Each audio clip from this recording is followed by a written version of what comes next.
Engineer Rashid member of parliament है और उनकी पॉलिटिकल पार्टी की बात करते हैं। अवामी इत्तेहाद पार्टी ने आज अपना मैनिफेस्टो जो है वो रिलीज कर दिया।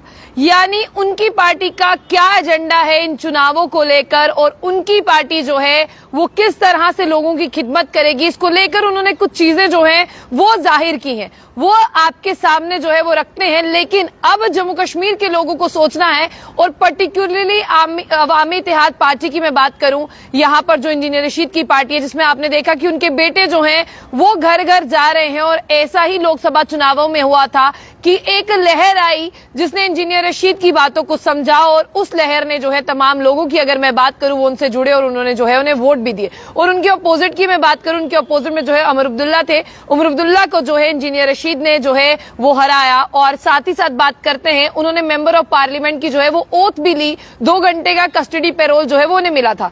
लेकिन अब उनकी पार्टी का क्या एजेंडा रहेगा, लोग उन्हें क्यों वोट करें, इन सब चीजों पर जो है वो आपको एक नजर डालनी होगी।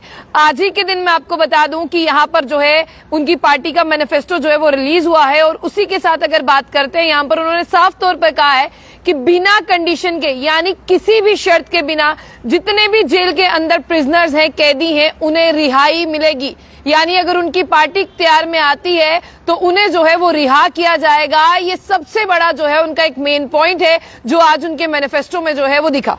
और दूसरी यहां पर बात करते हैं, यानी जितने भी इनोसेंट है, बेगुनाह युवा जो है वो जेल में है, अगर उनकी पार्टी इख्तियार में आती है तो सबसे पहले जो है वो उन्हें भी जेल से बाहर निकाला जाएगा। और जिस तरह से आप पीएसए की बात करते हैं और यूएपीए की अगर हम बात करें, यानी यहाँ पर unlawful activities and prevention act, और पीएसए की पब्लिक सेफ्टी एक्ट की बात करते हैं, इसे जो है खत्म कर दिया जाएगा। क्योंकि अगर मैं कश्मीर की बात करूं तो कश्मीर जो है वो इन दोनों चीजों की वजह से जो है वो काफी ज्यादा ग्रस्त रहा है। पीएसए की अगर मैं बात करूं तो बहुत से नौजवान ऐसे हैं जो जेलों में बंद है पब्लिक सेफ्टी एक्ट के तहत। अगर मैं यूएपीए की बात करूं उसके तहत भी जो है बहुत से नौजवान हैं, बहुत से लोग ऐसे हैं जो जेलों में बंद है। अब आगे बात करते हैं कि साफ तौर पर तीसरा एजेंडा उनका ये रहेगा कि कश्मीर में बिल्कुल लिक्वर पर, यानी शराब के यहां पर सेवन पर, और जिस तरह से आपको बता दें शराब बेचने पर जो है वो कंप्लीटली बैन रहेगा। इसी के साथ जो मेडिकल टेस्ट है वो जम्मू कश्मीर के हॉस्पिटल्स में जो है वो फ्री होंगे। आप जानते हैं कि जम्मू कश्मीर की जनता ऐसी भी है जो रोज कमाकर रोज खाने वाली है, तो कहीं ना कहीं इनका ये मैनिफेस्टो जो है वो उन्हें जरूर अट्रैक्ट करेगा। आगे मैं आ जाऊं, अगर मैं इनके फर्दर पॉइंट पर आऊं तो आगे है restoration of schemes and autonomy of university of Kashmir. यानी इन सब स्कीम्स की जो है वो बहाली की जाएगी यूनिवर्सिटी ऑफ कश्मीर में। जिन बच्चों ने 8th स्टैंडर्ड क्वालिफाई कर लिया है उन्हें फ्री लैपटॉप जो है वो दिए जाएंगे।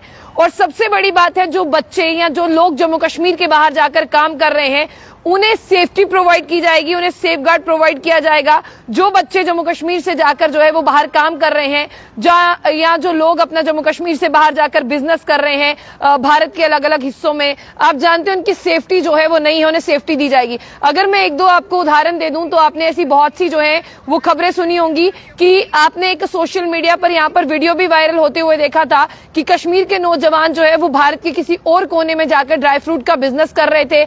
एक फ्लाईओवर पर जो है उन्होंने अपनी एक रेडी यानी एक स्टॉल लगाया था जहां पर उनको बहुत ज्यादा मारा, उनका ड्राई फ्रूट भी जो है वो बिखेर दिया गया था। तो कहीं ना कहीं इस पॉइंट को भी कंसीडर किया गया है।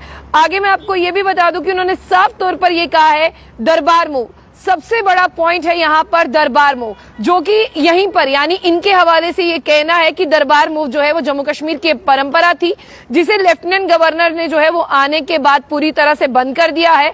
और कुछ सालों से दरबार मूव नहीं हो रहा है, जिसकी वजह से चाहे वो जम्मू हो चाहे वो कश्मीर हो, उसे बहुत ज्यादा नुकसान हो रहा है। अगर उनकी पार्टी के पास पावर आती है, अगर उनकी पार्टी इख्तियार में आती है तो वो दरबार मूव को जो है वो दोबारा से शुरू करेंगे। ये कुछ की पॉइंट्स जो है उन्होंने अपने इस मैनिफेस्टो में शामिल किए हैं। और ये मैनिफेस्टो आपको ऐसा लगता है कि ये बनाया गया है कि आम लोगों को देखते हुए, जो इंजीनियर रशीद के साथ हुआ उसे देखते हुए, तो तमाम इन सब पॉइंट्स पर फोकस किया गया है।